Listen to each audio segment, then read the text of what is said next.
From mother to son, through Kueh and heritage cakes, Anastasia and Henry Liu share how tradition unites cultures on HOTPLATE SG60.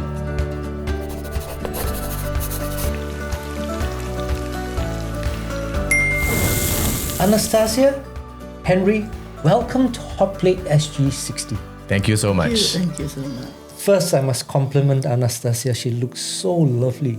Thank you. I love your outfit.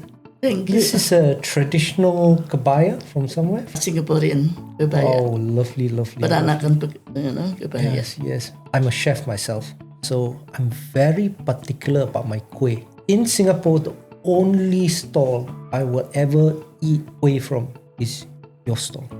How do you Thank you. maintain that really authentic flavor? It's incredible.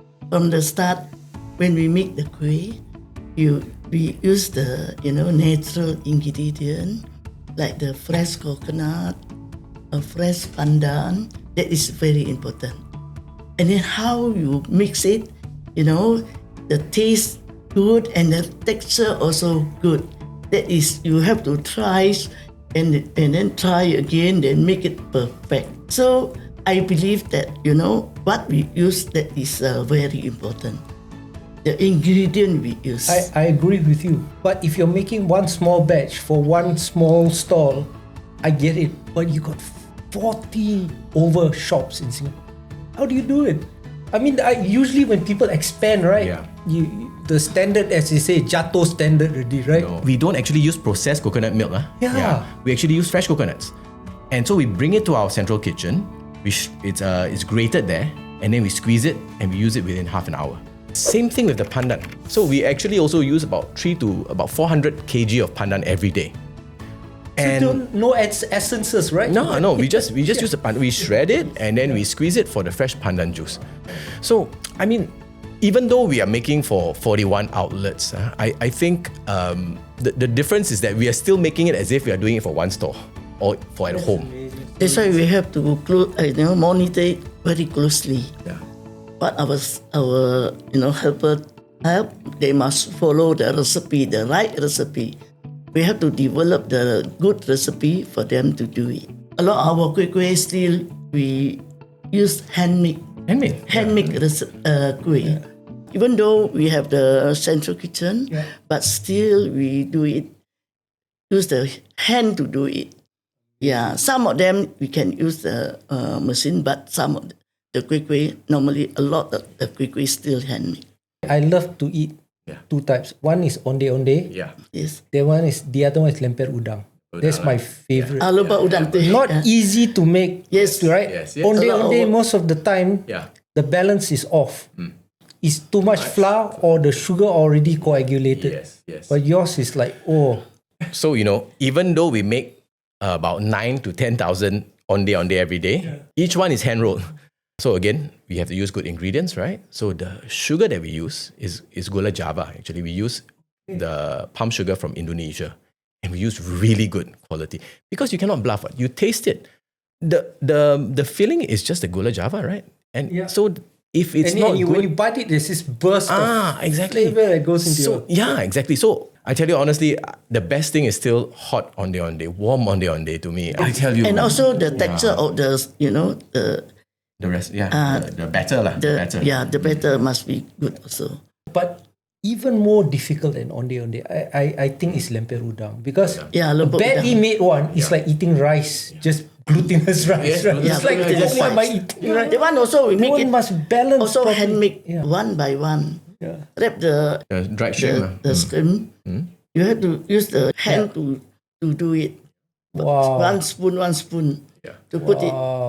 Use the hand to roll it. Oh, you must teach me lah, Anastasia. I want to make lemper udang. That's my favorite. That is a lot of work. The lemper udang.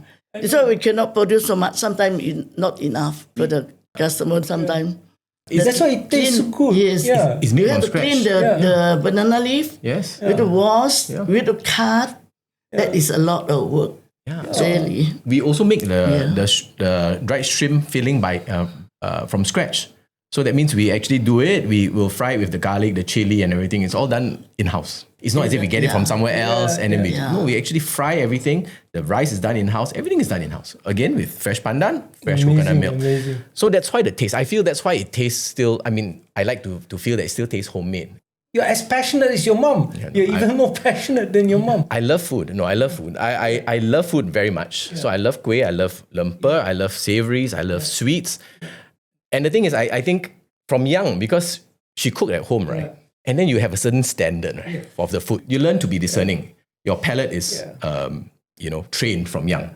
Bengawan Solo is Singapore's heritage for food. When I was in Singapore, it's like, oh, let's go eat Bengawan Solo. It's a school thing. Hey, let's treat ourselves. How does it feel to be taking over the mantle of such an amazing business? No, I'm not taking over yet. I mean, she's still running the company. I mean, incredibly proud because this is something that is very precious to me. There's a responsibility also, right? Because the company has been around for 46 years, right? It's been built over so many decades. We have generations of Singaporeans eating our food. And still relying on it. I hope so. I mean, I'm very grateful. I keep telling my mom, we are so grateful that Singaporeans have accepted us, have accepted our products, and have come back again and again. I mean, that's the only reason we're still around after 46 years, right? So we're very proud and we are very grateful that Singapore has accepted us like it has. Do you feel any pressure at all? Okay, so I have to say, I think you have to love this. Yeah. You really have to have a passion for it because it's not easy. But at the same time, it is very rewarding. Look, our business is a happy business. We are in the business of happy food, treats, indulgent food. We have a sweet treat or like a tea cake or some kueh, like cakes, it's a celebration food. So in that sense, it's very happy. So we are very happy to see that. And when we went to overseas, it was 1 year we brought our cookies to Selfridges in London, part of a Taste of Singapore fair. Right? And I tell you what made us the happiest was when Singaporeans came, they were like, oh my God, it's here. You guys are here. So they want to it's a taste of home. And we didn't bring kueh lapis to sell. But they were like, oh, you have some kueh lapis? I just want a bit just to try. I just want to eat it again. Because it's a taste of home. It is. And I tell you, that made us the happiest, right? So actually, that time I bring maybe I bring one cake to the London that time. I give to them. They are so happy to have that. Not much, only one of give them a few pieces. They're so happy to have that. But what do you think about the food scene in general in Singapore? I think that a lot of people are saying it's getting more and more difficult because of the rising cost of maintaining a business and trying to maintain quality. There's shrinkflation. You can't give your customer as much anymore for their bang, for their buck, for the dollar. What do you think, Henry? Put on your businessman brain and how you're navigating all this. Over the last few years, there have been an exponential rise in costs, whether it's ingredient costs, manpower costs, rental costs, all these have been rising exponentially. So, we don't believe in taking shortcuts. We don't believe in cutting the ingredients. We have never done that. From the start till now, we have never changed to an inferior, cheaper ingredient. Never. That is because that's her belief and that's my belief as well. Because to us, if you take a shortcut or compromise on the quality, then what's the point of doing it? We also don't believe in shrinking. So the only thing that we have done is, of course, we have to adjust the prices. Sure. Yeah. So, but we believe in that we want to provide the same good quality, if not better, at reasonable prices as much as possible. Yeah. Do you think that Singapore in general can continue to be a great hub of food? I believe that as long as we persevere and we make sure that we don't compromise on the food quality, I like that. I believe that we will remain a food haven in this part of the world. Yeah. Because, we have such an interesting mix, right? We have something unique. I think Singapore has evolved over the years. It is very unique. If you go to Indonesia, the food is very Indonesian. You can identify it, right? But when you come to Singapore, it's like, what's Singaporean food? Is it chai tau kueh? Is it bak chor mee? Is it Chicken prata? rice? Yeah, chicken rice, yeah. right? And when we say prata, right? Yeah. Is it Indian food? Because Chinese eat it, Yeah. Malay eat it. Everybody eats it. Everybody's favorite breakfast, right? Yeah, exactly. Prata. So that's what I'm saying. I feel that Singapore has something unique and something that we should really celebrate, Yeah. Singapore food is something that should be celebrated. And because, sometimes there's always, this thing from this place imported, very nice, very special. But I say, no leh. I said, to me, a very good ondeh is better than any warm chocolate cake. Right? I mean, when you do it well, because you have the mixture of textures, you have all the shredded coconut and the gula java inside, and it's chewy, you bite, it's a burst of flavor. No, I'm not saying chocolate cake is not good, but hey, we have this ondeh, let's be proud of it, right? Let's celebrate it, let's bring it across the world and say, hey, this is Singapore food, and we should be proud of it. I think you made a very good point. It is maintaining quality. It is. Yeah. Maintaining and improving all the Not time. only maintain, how to improve. Yes. Yeah. We always do that. Yeah. How to improve the texture, how to improve the taste. This is very important. How to make it better and better. Anastasia, you are a very rare person. You're both of you to do this, because a lot of brands, the moment they are franchised, they're commercialized, you're gonna eat it, just don't taste like the original, But for y'all, it's like every time I eat, it's like, wow. Thank you very much. That means a lot to us. That means a lot. Coming from a chef, that means a lot is to us. someone, Thank you. is Anastasia personally making this behind? Pretty much, because she's there watching. Every day I still walk She's still the going. floor. Exactly. I want to make sure that our products all okay. Yeah. No that's shortcuts. No shortcuts. No shortcut. No compromise. No compromise, really. I insist. I need to check them. You can taste it in the food. Thank you very much. I taste Thank you very them much. also. Thank you very much. Yeah. Your story, right? It's so interesting how you started out in a HDB, right? Yes, Cooking. I just started at home. From young, I am, patient about the cooking and baking is my passion. How old were you when you started? Who taught you how to cook? I learned from my mom. Also, I go to the baking school. After my school, I left school. Then I go to the baking school. After finish the baking school, even I took student at my home kitchen. But kueh is such a unique, specialized My cuisine. mother make kueh. Yeah.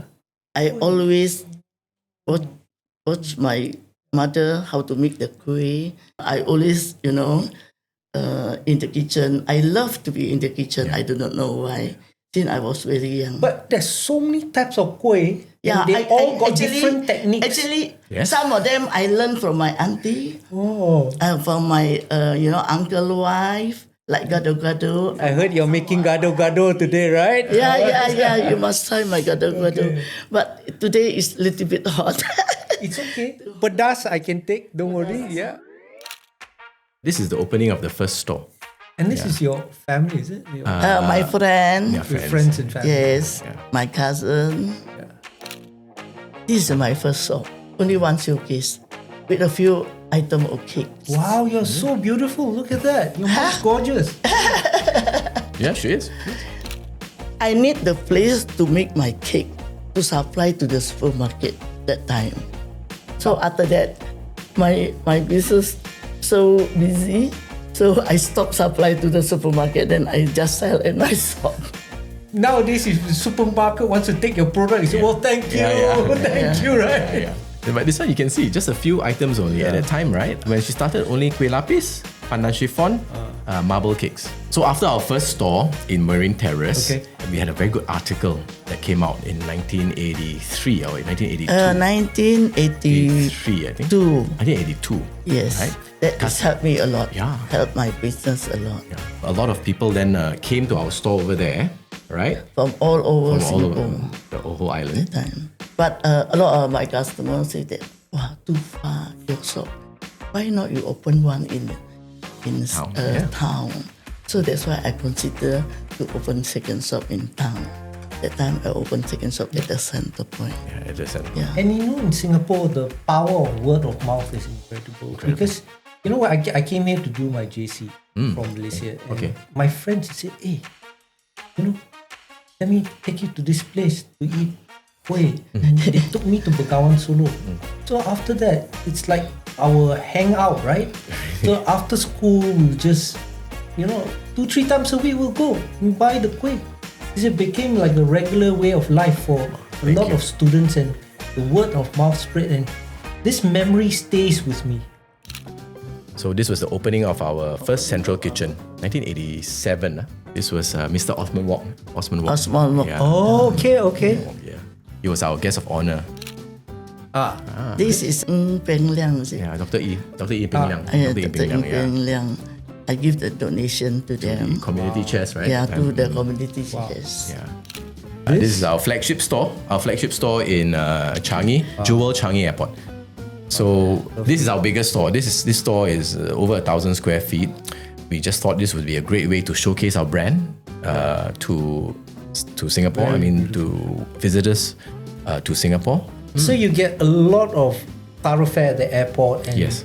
right, lots of people who are on layover, never know nothing about Singapore, and when they first time they taste kueh, really like say a Scandinavian person, right, or Norwegian person, just Yeah. What have you seen any reactions that as to the first time someone tastes kueh? Normally, we try something a bit safe, a bit more friendly, Yeah. like kueh lapis. You see, because it's like a butter cake, right? Like a very dense butter cake, but we enhance ours with spices, right? So they don't have the spices. We have cinnamon and other spices in there. So it's something interesting, something that's not difficult for their palate, but something that's also interesting. Then we try to introduce things like coconut, things like pandan. So the other one that they can accept, besides the color, is the pandan chiffon cake. First they say, what is this shocking green? Yeah, but then when they eat it, oh my god, so soft. It's like an angel cake but softer. And then it's got coconut milk, and it's got this grassy, aroma. We use pandan in all our desserts, right? Everything we use pandan. Cooked rice also put pandan, right? Everything. And we feel that over the years, there have been an increasing acceptance of this flavor. In fact, now in the West, there's an interest. It's like, pandan, what is this new thing? Recently there was a CNN article talking about how pandan is now popular and getting interest, gaining interest around the world. And we're very happy to be part of that, because then they come to approach us and say, what about this pandan cake? And they say, this is pandan cake of Singapore. They called it the national cake of Singapore and Malaysia, right? So we say, we're very proud. When we first opened our flagship store at Jewel, we have a demo of doing kueh lapis, you see. So this is just me, wayang do the batter. So actually, can you make everything by scratch? Do you know? Everything. Have you learned, say, 50% of, or more than that? More than 50% for sure. I would say 90 to 100% lah. Yeah. These are treasured family recipes. I say this is your property. You must have it. You must learn it. So one thing is being able to taste it, but then the other thing is being able to replicate it. Replicate to do it, and make it and have that feel for it, right? For kueh, it's the same thing, right? Even the pineapple tarts, right? The batter, getting the batter right. Getting the pineapple right. So we also make our own pineapple jam. So that means we get honey pineapples. We slowly, grate it. We slowly cook, and it has to slowly caramelize over time. There's no shortcut. You do it slowly, you do it right. Yeah. The fragrance, aroma is there. Yeah. And you got constantly. We don't use by hand now. We use We use the honey pineapple. The honey pineapple is double the price than normal pineapple. So you get the aroma. We use it. We know that there are the difference. So labor intensive, pineapple tarts. There's also the story that you were stopped from this home business, right?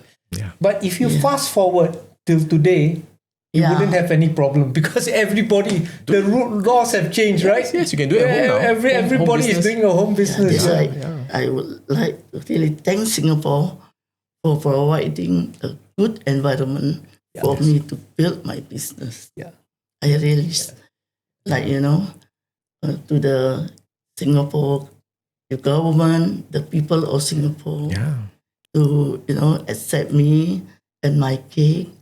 And it is all their support that I'm still here after more than 40 years to where we are today. You're such a genuine person. I mean, Singapore definitely will accept you, and your food is honest. It's Thank you. honest food. Thank you so right? much. I believe that I have, whatever I do business, I must do it very sincerely and honestly. Yes. That is, what I believe. Especially food. You cannot bluff one. You cannot bluff. Exactly. I said real stuff. You cannot bluff. Food cannot bluff, right? Yeah. So Henry, what's the next steps for you, for your children? I mean, are you going to go international with this? Well, I don't know about that, but I think we just want to make sure that we keep it authentic. That's the hardest thing for food businesses is the consistency. That's why I say you're a chef. Yeah. Because as someone who cooks, I actually get very offended if something doesn't taste right. Yeah. What's going on, exactly. right? Actually get angry. Yeah. You know, when I have a bad meal, for example, I eat something and it's not good that day, I'm like, I'm not happy. You know what I'll do? I'll have something else, I feel like, waste of my stomach space, I will go and have something else to eat because I'm not happy with that meal. I'm like that.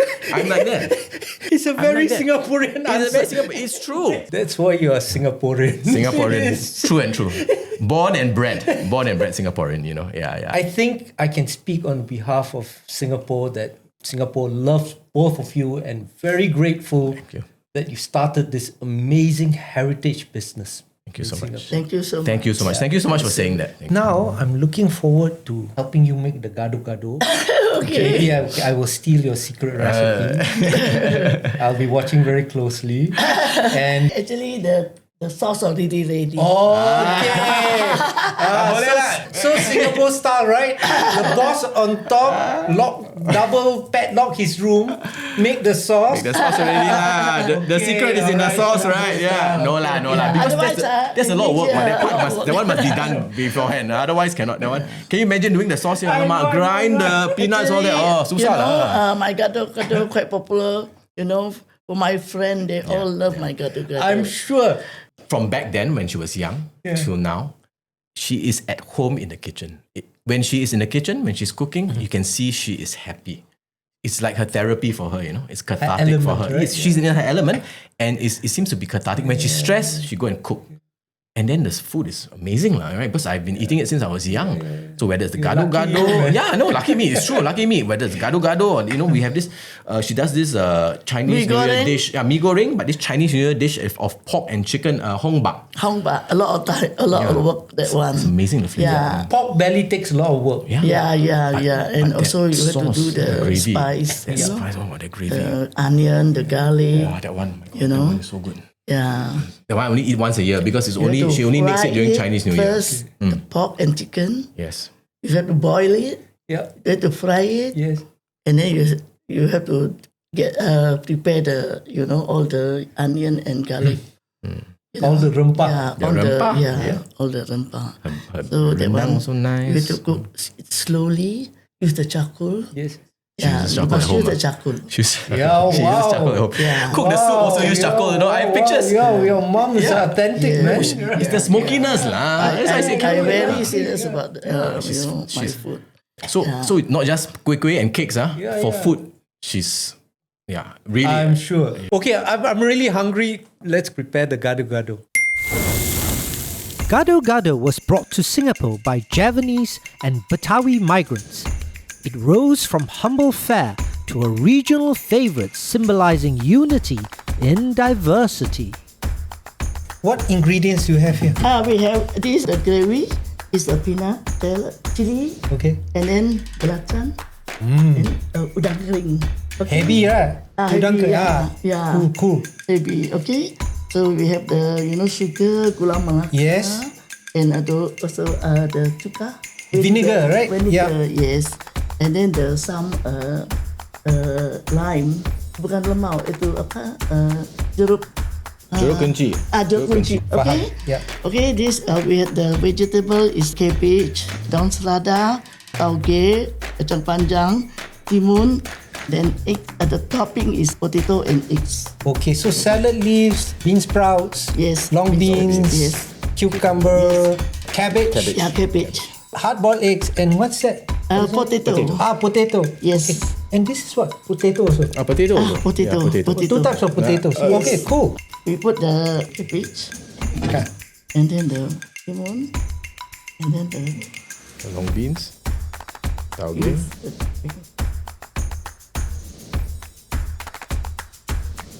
I put the gravy. Okay. I can smell it. I love it. Stir it very slowly, not too hard. Yeah, I want to make sure that it doesn't get too crushed up, right? It depends on how how much you like the gravy. Yeah. Normally I don't So put so it's- much. I just put like this. There's a skill there because usually Gado Gado I find is like filled with the sauce, right? Yeah, And it's like, yeah. Well, let's see, because I think she doesn't like it too heavy. Then put the topping. Potatoes. Potato. Isn't it like a rojak? Yeah. Something like rojak. Yeah, so it's like vegetable a rojak. mix of the different ingredients and come together in a perfect See how harmony. dishes mimic real life, right? It does. Singapore is also like a rojak. It is. Yeah. Everybody That comes is a together, fruit, right? Exactly. Rojak. It comes together and creates something new, and Yeah. something unique, and something harmonious. Yeah. Right? So it's something amazing. I like the different textures in it because it's a little crunchy, Yeah. it's a little bit soft, and then there's the Yeah. spice, and then there's the asam. There's just the tartness, and then of course for me very important is the keropok and the emping. And then of course Yeah. in any Indonesian dish you must have the bawang goreng. The Gado Gado is really unique. Yes. I love it, so I hope you enjoy it. Yeah, Anastasia, terima kasih banyak. Say thank you. You know, I'm excited to eat your Gado Gado, so I made something to complement it. I made Ayam betutu. Ayam betutu. Khas Bali. Ayam betutu came from Bali's royal kitchens. Slow to cook, rich with spices. One of my favorites to make because it's a dish meant to be shared. These are the ingredients that went into it. So here we have some kemiri or buah keras, kemiri, keras, yeah, yeah, and then buah keras. we have some lacan, then shallots, garlic, bawang daun putih, salam, daun salam, cili padi, padi, some kencur, some kunyit, galangal, Lengkuas. ya betul, lengkuas, lengkuas, Jahe. jahe. This one is very unique to Indonesia. This is limau parut tapi sudah dikeringkan. Yeah.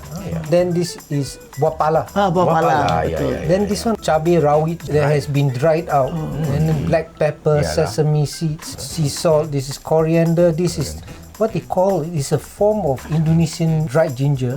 It's called bangle, cumin. This is cardamom, cloves, and gula melaka. So all this is made into a bumbu. Yeah. We cook down the bumbu, and then we wrap the bumbu inside the banana leaf, see. and then we betutu it until it is really nice and soft. Wow. Yeah, and then we strip it. So we're going to be eating this with your Gado Gado, Oh, okay. with some sambal mata, Okay. and some nasi kuning. Oh, I smell it. So nasi kuning. you came at the right time. You like strong flavors. I love strong flavors. You're going to get all this today. Excellent. Okay? Excellent. Okay. All right. Excellent.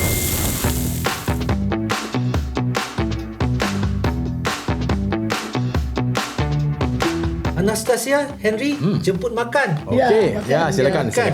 Silakan. Okay. Coba itu gado-gado. Ya. Saya Ya, kasih tahu ya rasanya bagaimana. Kurang campurkan apa dulu gitu. ya. Ya, Campurkan ya. campurkan dulu betul. Oh ya. Ya. Oh, okay, thank you. Sedapnya gado-gado. Biasanya saya tak suka makan gado. Ini enak. Thank you. Enak. Now I must try your chicken. Nasinya enak. Oh, chicken. Sedap. Oh, the chicken is nice. Rasanya macam Indonesia ya. Yeah. Spices are very good. The rempah is nice. Thank you. I will have to eat more of your mom's gado-gado. Please.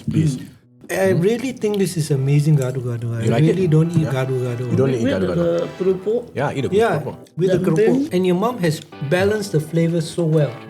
The sauce, perfect balance. Thank you. Henry, what do you think in Singapore about food and how it brings people closer together? What makes Singapore Singapore? What makes Singapore home? It is people coming together and sharing a meal. Right? People coming together, sharing a meal, talking.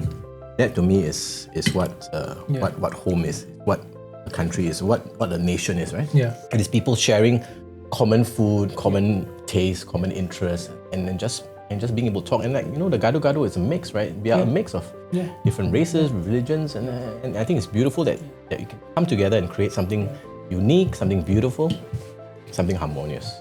I think that Bengawan Solo represents that also, because you can see the mix of people coming into your shop. Thank you. All young, different races. Yeah. They're all after your famous chiffon cakes, whatever. They all queue for it, and it's another thing, right? Singaporeans love to queue, and I've seen, my God, some of them that's so disappointed when run out, and they actually say, how come? Why? I came early today. Where's that? That's true. It does happen. Sometimes when they can't buy, they can't get it. They will be very disappointed. I've seen. Sometimes I have to, do upside one, because why? I say the traveler today they can't buy, they cannot get anymore. They have to fly. So our Singapore, you can still have it tomorrow. Yeah. Like that. Sometimes when they are very fast, they sell very fast in the airport. We have to give enough. Yeah. I can feel if they can't buy, they can't get it. They are disappointed. Yeah. I do not want to make them disappointed. Yeah. Yeah, because sometimes because we can't make as many ondeh as we like sometimes, because it's very time consuming, right? The ondeh. Sometimes we don't make enough. Yeah. And then sometimes it sells out too early. Yeah. Yeah, we have customers telling me, I have my friends telling me, alamak, this time, sometimes this time really no more ondeh. So I'm like, okay, we try to do more. We try. That's the thing. It's such a labor of love. It is. Ondeh is such a labor of love. Yeah.